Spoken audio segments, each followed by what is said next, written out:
വയനാട്ടിൽ മോഷണശ്രമം നടത്തിയ രണ്ടുപേരെ വീട്ടുടമയും നാട്ടുകാരും ചേർന്ന് ഓടിച്ചിട്ട് പിടികൂടി പോലീസിലേൽപ്പിച്ചു. മലപ്പുറം മഞ്ചേരി സ്വദേശി അജിത്, ബംഗളൂരു സ്വദേശി ശിവരാജ് എന്നിവരാണ് പിടിയിലായത്.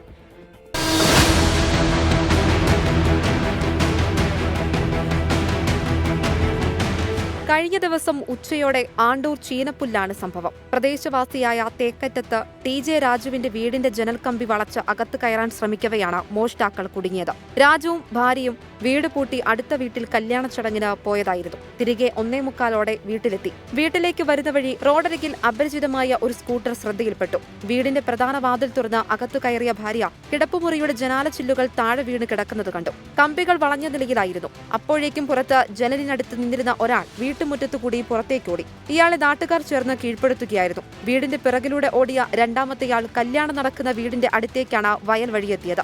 അവിടെയുള്ളവരെ ഫോണിൽ വിവരമറിയിക്കുകയും ആളുകൾ ജാഗരൂകരാകുകയും ചെയ്തു. ഒരു വീട്ടിൽ വെള്ളം ചോദിച്ചെത്തിയ രണ്ടാമനെ എല്ലാവരും ചേർന്ന് പിടികൂടി. തുടർന്ന് പോലീസിന് കൈമാറിയ ഇരുവരെയും കോടതിയിൽ ഹാജരാക്കി. 24 വയനാട്.